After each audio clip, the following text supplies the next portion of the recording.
Mà chỉ con nữa. Ôi cái này nhún tự cái nào đây? Chèn nhún tự chút. Nó cắn tôi.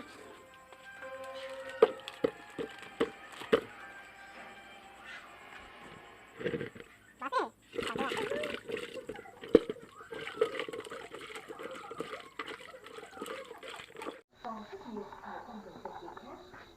Tôi cho kéo hết trong kế tiếp bỏ mà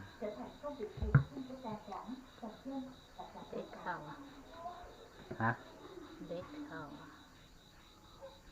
sắp tới rồi nhận nào bé bé thì ốp bái là ha sai ít tao nó in chậu ăn dầu lấy cô ôm có thể nó lưu để chữ chơi cụ dính ha những chỗ rồi cho đến chữ tăng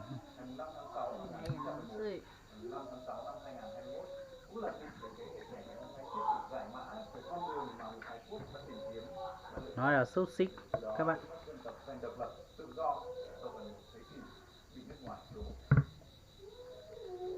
sushi cháo lửa mông hồ cháu ơi ạ hồ toàn nhú xí cả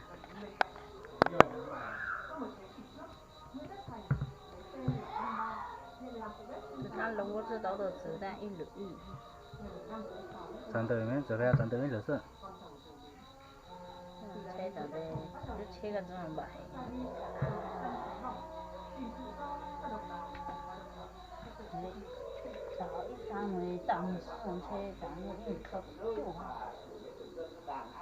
nó sẽ phải là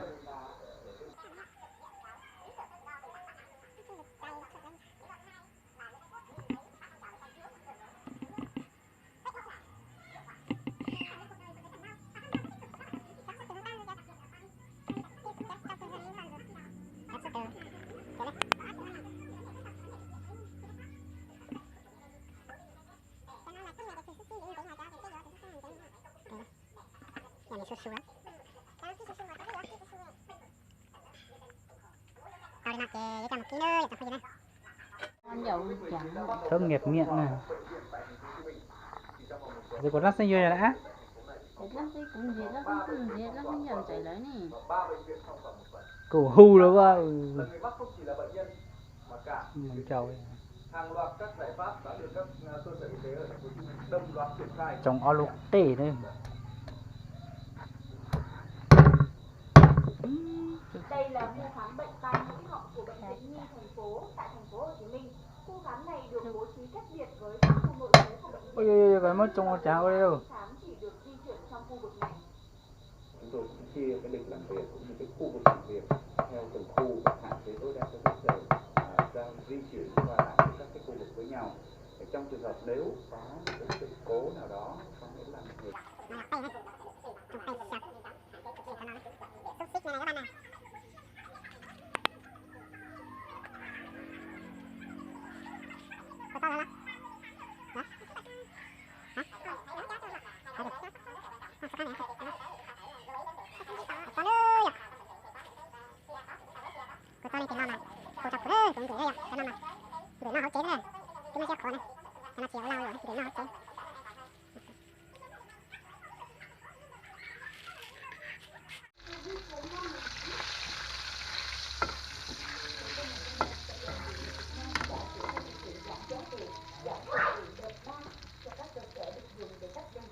nó sẽ nhận được chế gà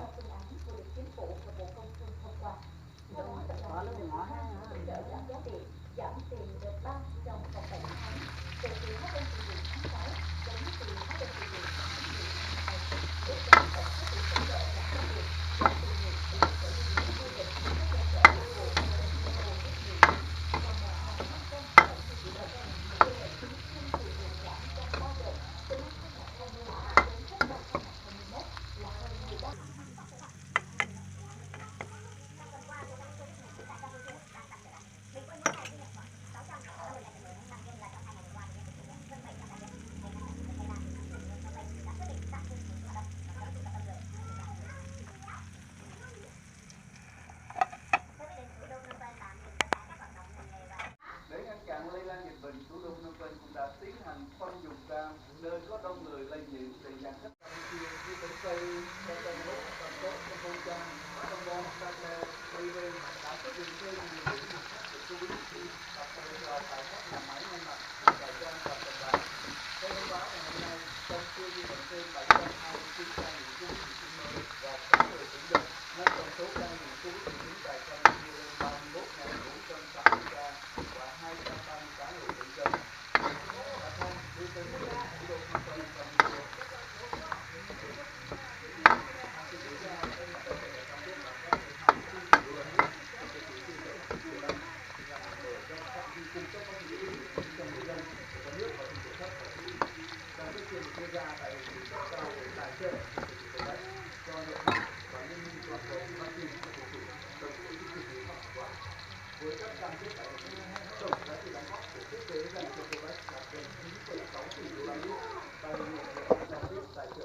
Hai tổ tan tốt này hả?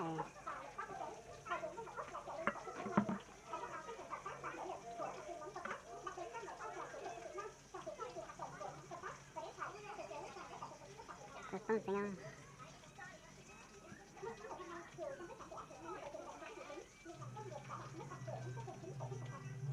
Đó xuống nhà đó.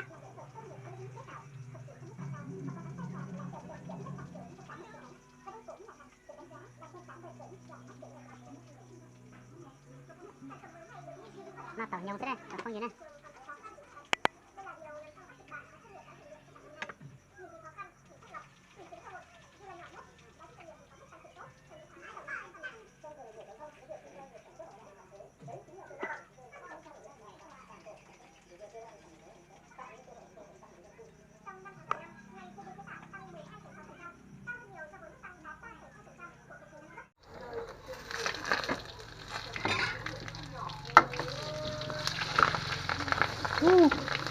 Tôi cháy luôn.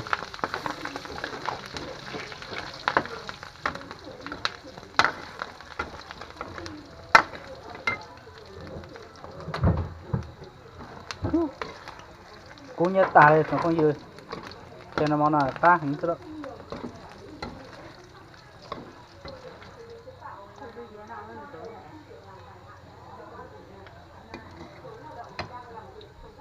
Chờ cú giòn nè, cà chua vậy. Cú giòn cà tím như thế. Cháy cà tím rồi.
Cho nó vào bỏ lì thôi.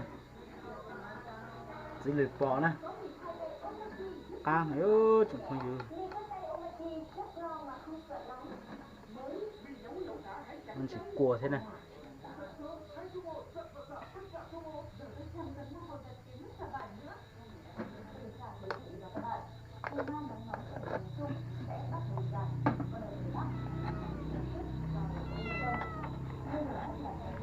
Mà nó chế bên nọ thì nó rất là chẳng không dư này. Tỏ nhẹ chế chỉ một đá chín nọ đi. Nó tỏ xia xí. Bỏ lì. Kia tao sushi tao nó này rồi đi nó sẽ quân chỉ quân áp bản chỉ quân chỉ lư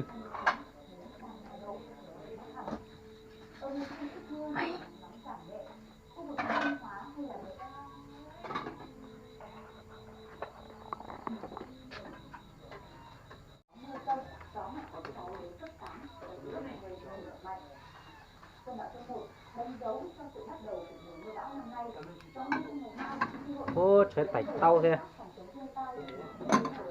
cho nó tao đà à. Nè thì tao đà họ bây giờ tao đà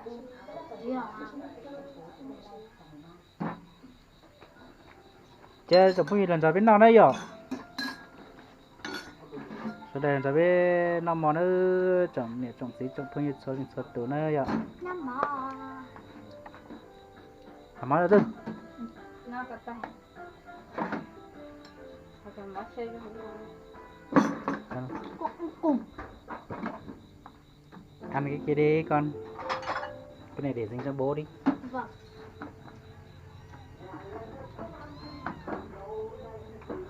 chết chọn phim gì đấy là bên nào đây nó mà trả cơ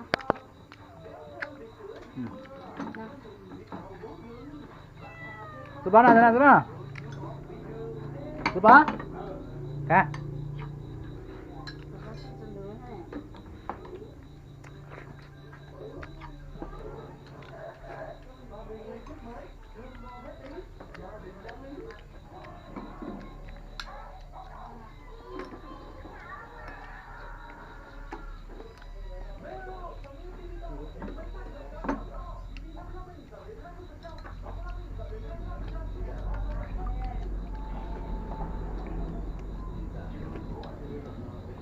tôi rất lắm tiếng rồi à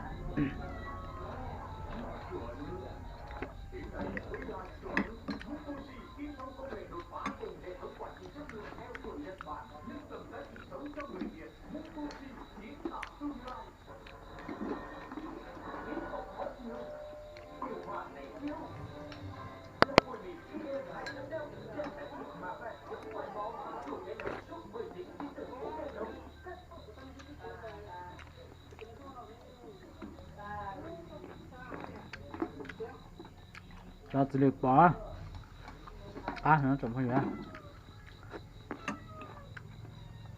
nó cho nó vậy sư bỏ nó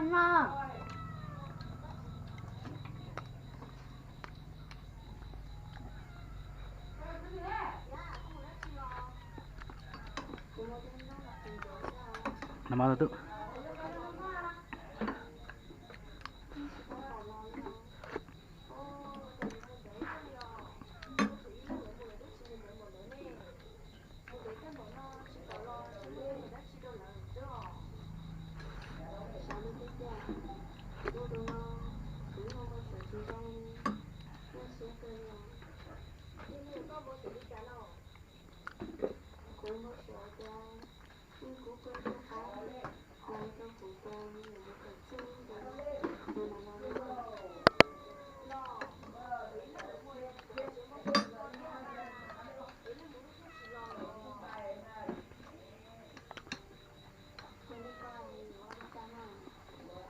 nó tốt rồi nào mà thấy dễ sợ